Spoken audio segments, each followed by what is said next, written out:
piace di gritar. Since I got an education as a pianist and a singer and a conductor, for me the most interesting things are music with singing in it, so vocal music, and music with big orchestra. The bigger the better. Yeah. And where do you find the both together? In the In the opera. opera. Yeah, of course.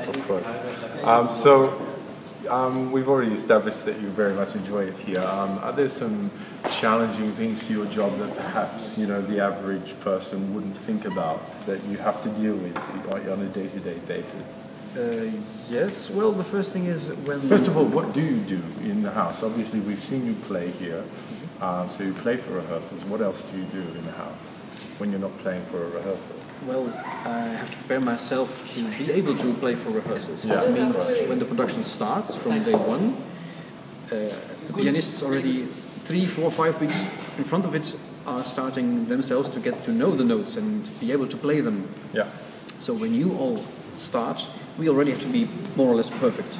Yeah. And so we have to know the opera better than anyone else in order to be able to correct all of the singers, and sometimes even the conductor, on little mistakes they make, or let's say we make suggestions how to make things better. Mm-hmm.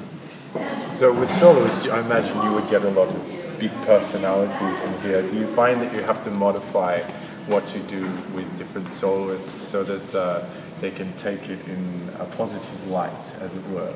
And this, to come back to your previous question, this is the best challenge in the opera world. Indeed, you have so many different types of people coming from all over the world. Here, they meet together. They've never met each other before.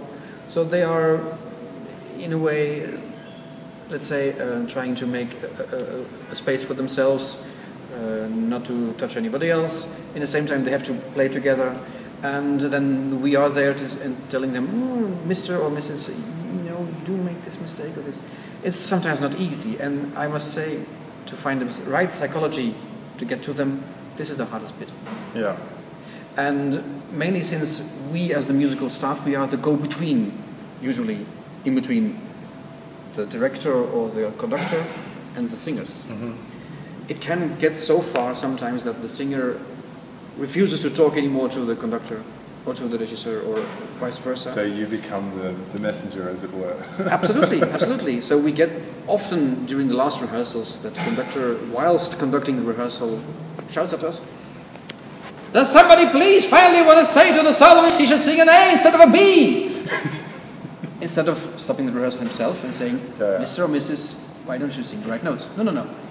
So we have to do it in his place. Sometimes it gets this.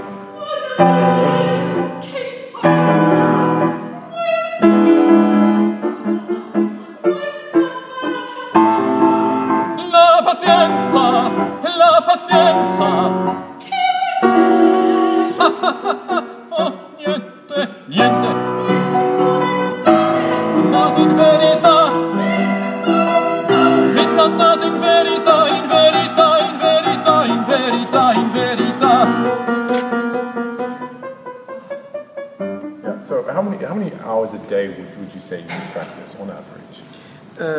On a day in which I don't have to be here for playing rehearsals, on that day I could practice for at least 5 hours, let's say, which doesn't seem like a lot. I mean, people who work, let's say, 8 hours a day in an office would say, "What? You only work 5 hours?" Let's say, playing opera music is physically really heavy. Yeah. And if one does it more than 5 hours, you would really feel on your wrists that your body says, "Please shut up for a moment." But there is still a lot of other work to do. We have to look up things and I have to make plannings for my colleagues, etc. So the day lasts longer than those 5 hours. Don't worry. Yeah.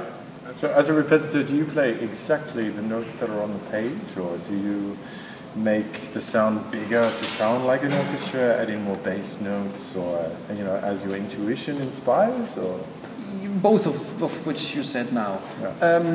The notes which are in the scores here are just a reduction. Yeah. It's called a piano reduction, which means somebody has taken the time to make the whole orchestra reduced just for 2 hands of the piano, which is sometimes impossible. I cannot make the same sound as an orchestra does with an opera by Richard Strauss, for example. I can make it do a little bit like it, but not quite. Yeah. So I make my own arrangements sometimes, because sometimes the people who make these reductions make it far too difficult too. It's impossible to play on the piano, for example. I imagine you would have to make your singers feel supported as well. And this is exactly what it's all about. We have to support the singers. Yeah. And if sometimes, for example, in an opera aria, let's say an aria of Rossini, where the music is pretty straightforward, let's say, where I do hear that the singer gets behind or isn't following, then I play just a little louder and just give the main beats so he can get back on the track and sing on the right speed, let's say. Yeah, you can see us all on stage, and we are singing well because this man has prepared us. So behind the scenes, it's a little bit of a thankless job in that sort of aspect. You don't get the credit and accolades and the stage bow, on stage. But we do very much appreciate you. Thank you very much, Simon, and I wish you all the best, and you're doing a great job in this opera. Thank you very much.